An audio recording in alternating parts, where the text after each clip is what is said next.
is the man who pretty much single-handedly, just like in those movies, got the Darwinism, evolutionism community to their current chant of dinosaurs turned into birds. So Schweitzer, seen right here on the screen, who is finding all of this extremely juicy looking tissue inside of our T-Rex down here that's crumbled up in the fossil deposits there in Hell Creek.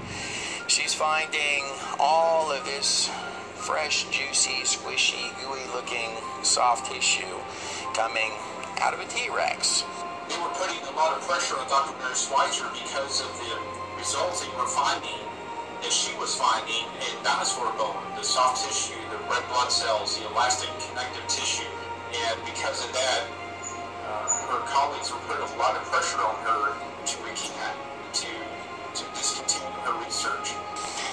Tissue like this, and actual stretchy blood veins with blood cells in them. Again, this is a real photo on the screen right here, real imagery.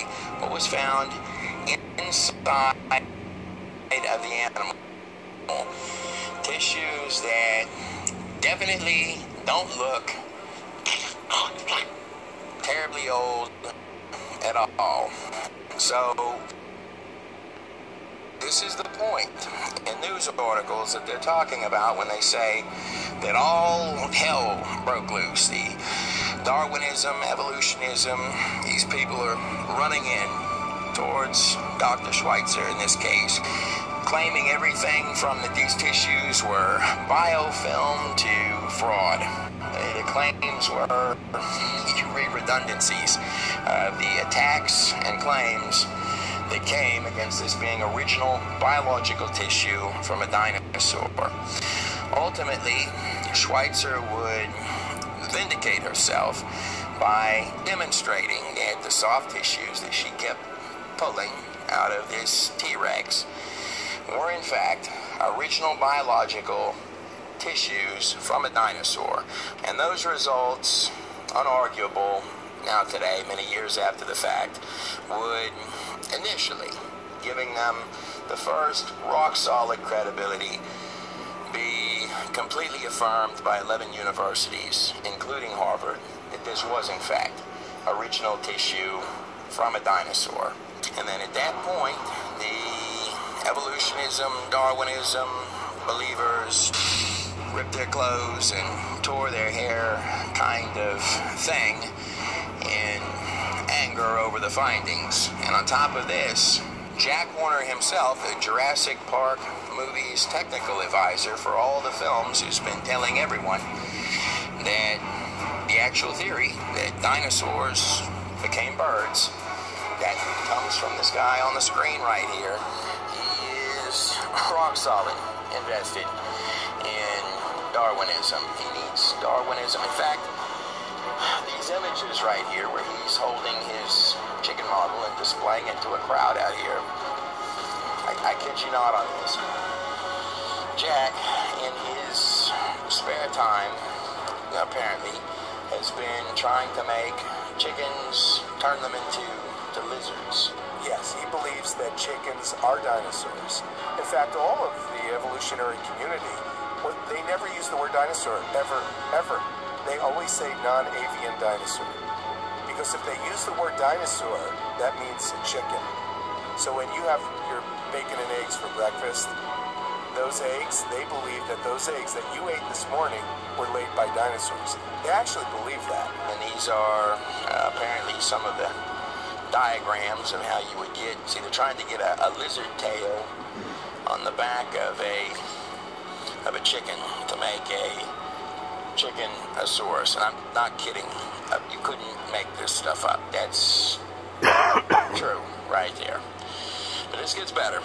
All of the Darwinism priests, followers, and believers went back to their nestles in their homes and made prayers and homage to the great monkey to get deliverance from the shame that had come before the missing link idols that adorn every mainstream museum.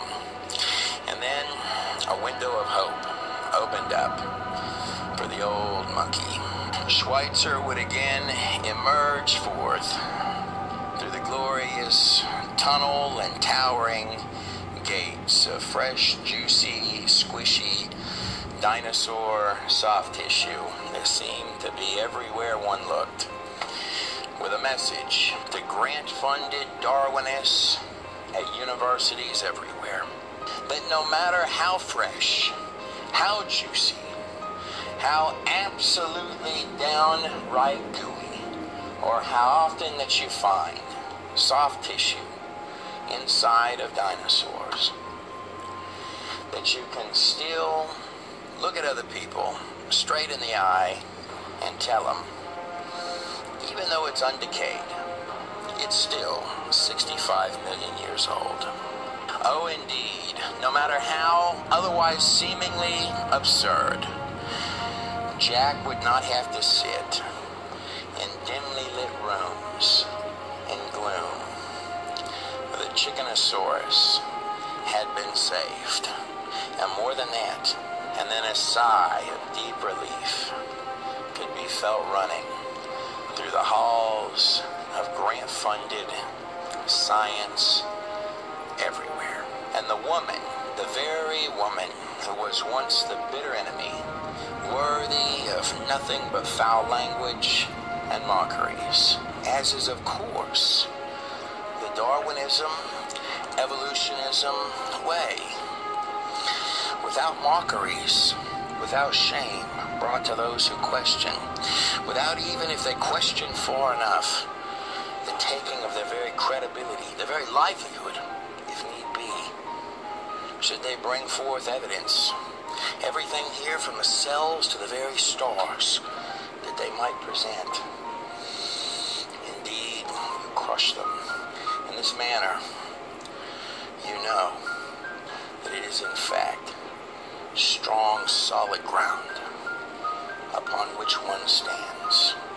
Logic and reason demands such things. But if they should repent of their sins, their wicked, wicked ways, retreating fully with no holds barred from their blasphemies to the gods, then indeed they could be restored, as was the case for Miss Schweitzer, returning back to her place among the idols, now once again a trusted friend, life having been breathed again into the idols of the plastic monkeys. You want to keep your job, you want to keep your career, and are you going to go with the status quo? And because she was bucking that whole system, she came very close to losing her career. And look, this has happened to other good scientists, people who have just stuck with the evidence. Most of the researchers in this field at the time were looking for things like femurs, long bones, because those bones are very strong, they're very well encapsulated. So I went to the Glendive Hell Creek Formation. I dug for 3 days, didn't find anything. Finally, we were led to a cliff where a piece of a Triceratops horn was sticking out of the side of the cliff, and we dug for about 6 hours and removed this horn. This is an actual image of the Triceratops horn, and look how fresh that horn, that Triceratops horn, looks just on the surface, the outside of the horn. But this is the Triceratops horn that was chock full and rich on its inside, all the insides there, with soft tissue that Mark Armitage found during his time when he built the microscopy labs for Cal State University. Lo and behold, I brought it back to my laboratory, and I found these stretchy sheets of soft fiber bone tissue, and I thin sectioned them, and they were full of bone cells called osteocytes. And so I began teaching my students about my experience of processing those tissues. So this fit well with my teaching of graduate students and professors on how to process these kind of tissues. This is the greatest discovery in the history of paleontology. I mean, indisputably. Dinosaur soft tissue, dinosaur DNA is the greatest discovery. The science world, the atheistic science world, wants to know nothing about it. They wish it weren't true. They don't want it to be true. When they hear it, they put it out of their minds. Dr. Mary Schweitzer, the lead scientist on the issue of the dinosaur soft tissue, this is what she states. When you think about it, the laws of chemistry and biology, and not just those two things. We've got chemistry and biology. And what else? And everything else that we know say that it should be gone. The dinosaur soft tissues. It should be degraded completely. That was May 2010. But wait a second. That can't be right. I actually find this particular one on the screen quite telling and revealing. Let me just read it to you. This is Dr. Mary Schweitzer again. She states this. What really bothers... Okay, so Mary Schweitzer is still an evolutionist, but... And she said that to keep her job. The soft tissue has been found repeatedly over and over in multiple locations. She said this to keep her job. The soft tissue cannot last that long. It cannot last 65 million years. The timelines are all wrong. Dinosaurs made it up to recent times. Most died in the Noahic flood. Check out the work of Ken Ham, Kent Hovind, Trey Smith, and I've got a lot of stuff on timbosplace.com and several of my YouTube channels, Pat Moynihan, Ed Moynihan, Patrick Moynihan, and Tim Moynihan. Thank you. Bye.